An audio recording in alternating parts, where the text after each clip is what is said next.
kabajamtoota daawwattoota keenya ammaan tana kan argamnu egaa saajin waraantu Neeyimaa Jamaal wajjin jechuudha kan argamnu. Daa'imni daandii irratti gatamee argamee isin lafarraa kaastee harma dursitee lubbuusaa baraarte daa'ima amma isin harkaa qabdu kana jechuudhaati. Daa'ima bareedaa kana jechuudha kan haati deesse gara jabeenya kan hubatu jechuudha sirraati. Mee Neeyimaa teenya yeroo sanitti haalli ture. Guys, waan baay'ee tokko jechuudha. Waan baay'ee tokko garaa namaa nyaatu kan dubbatanillee dubbiitti namaaf hin mijanne jechuudha. Dhugaa dubbachuudhaa fi namni kenna maal akka ta'e garuu nama dhiba. Isuma dhugaa dubbachuudhaaf jechuudha. Jalqabarraa kaasanii of eeguun barbaachisaadha. Waan hunduma keessattuu jalqabarraa ka'ee gaafuma nama tokko faana walitti dhiyaattu. Gaafuma nama tokko faana reerishinii gootee raawwattee wantoota kana keessa galtuu of eeggannoo gochuun barbaachisaadha. Ishi immoo erga kun hundinuuyyuu ta'een booddee hanga daa'imti dhalatutti eeguun baay'uma ulfaata jechuudha. Hin danda'amu yoo ta'e wanti kun waan gara fuulduraatitti itti fufamee raawwatee daa'ima kana dhalatee daa'ima kana hin guddisne yoo ta'e yeroo xiqqoo keessatti yeroo gabaabaa keessatti odoo inni hin dhalatin egaa wanna tokko gochuun ni danda'amaa ture jechuudha. Garuu erga lubbuudhaan uumame booda baasanii karaarratti gatuun dhalanii karaarratti gatuun Rabbi nama haa baasu. Rabbi nama haa baasu.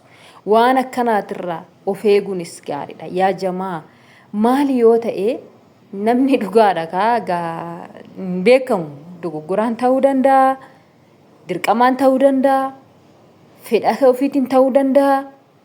Maal irratti akka wanti kun nama muudatu hin beekamu. Dhala namaa tokko irratti haala kamiin akka muudannoon kun nama muudatu hin beekamu jechuudha. Haa ta'u malee yeroo gabaabaa keessatti gaafuma dhaqee marsaan laguu irraa dhaabachuu isaa bartu gaafuma ji'a ittaanutti gaafa inni itti dhufuu didu sababa maaliif natti dhufuu dide sababa maaliif narraa dhaabate ji'a 9 muluu garaatti baatanii sanaan booda dhalanii urfatti gatuu jechuun agam akka ulfaatu garaan maal akka namaaf danda'ullee ani hin beeku jechuudha. Namni keenya haramanii dhuma baqqayyee macarrashaa dhuma ta'ee ani naaf hin galle garuu isuma dhugaa dubbachuudhaaf jechuudha. Rabbi shaa eebbisu poolistii kana jechuudha. Egaa baay'inni isaanii kan garagalaniitu nama ni ilaalle hin jiran.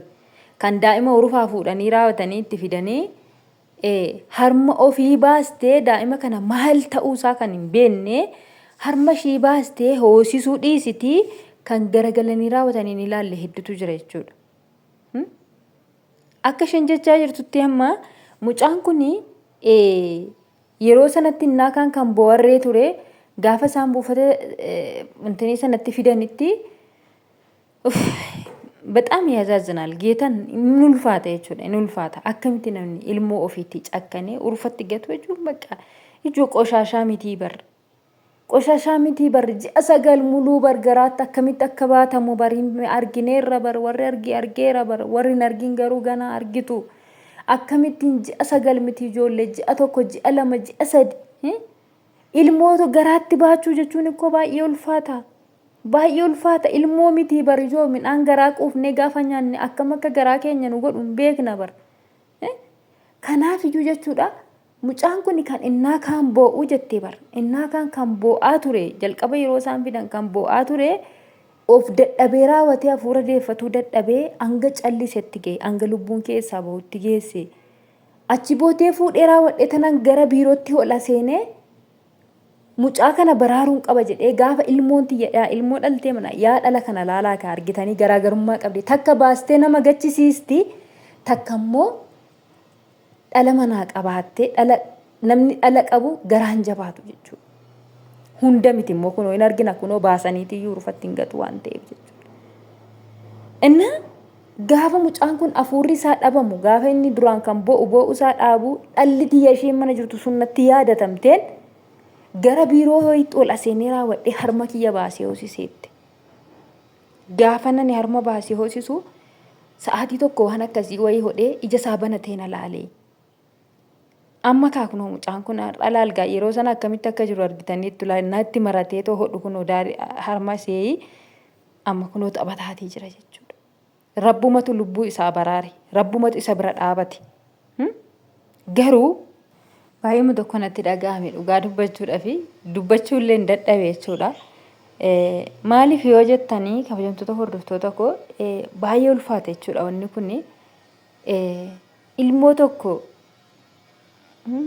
ilmoo tokko garaatti baatanii ji'a 9 muluu garaatti baatanii raawwatanii wajjin rakkatanii namoota baay'eedhaaf kan miidhutu jira jechuudha. Garaatti baachuun kun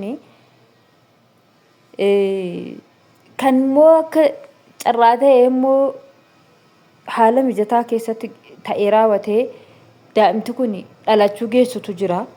Haa ta'u malee kana hundumayyuu ta'anii raawwatanii sanaan booddee baasanii gaafa gatan ilaalaa meeqa?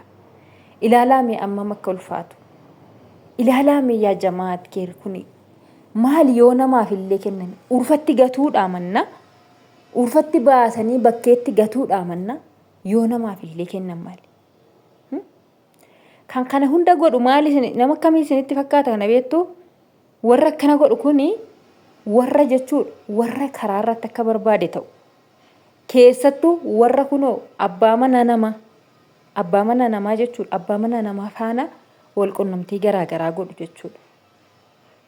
Osoo abbaa mana isaanii ta'e osoo immoo waan nama seera wajjin jiraatan ta'e akkana godhan jechuudha. Kan akkasitti dhalee raawwatee urfatti gatu maali? Warra abbaa mana namaa faana jiraatu. Warra bakkee irratti akka barbaade ta'u jechuudha. Kan akkasitti dhalee urfatti gatu.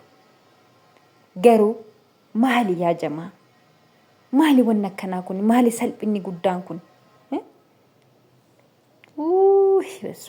Baay'uma tokko nama dhibaa, baay'uma tokko nama gaddisiisas. Garuu poolisiin kun dhugaa dubbachuudhaaf jechuudha baay'ee nama gaariidha. Rabbi kanaan caalatti nama lubbuu namaa adaanu rabbi ishee haa taasisu. Ilmoo koo natti yaadatameetti geetan bakka hin beekan nan viidiyoo kana dhaggeeffadhu bakka waanuma nuuf godhuun dhabee hafuura koo na cite dhugaa rabbi hafuura koo na cite jechuudha. Maaliifiin sinitti dhaga'ama hin beektu warri waa'ee ilmoo beektan jechuudha. Waa meeqatu jira bar ilmoo irratti waa meeqatu jira bar du'uutu jira bar. Waa meeqatu jira gaafa yerootti dayitii dhadhu sanatti waa meeqatu jira bar wanti nama qunnamu waa meeqatu jira rabbi yoo namaaf dhaabate malee kana hundumarraayyuu hafanii dhalanii ka'anii gaafa immoo bakkeetti gatan laalaaka hagam namatti dhaga'amu.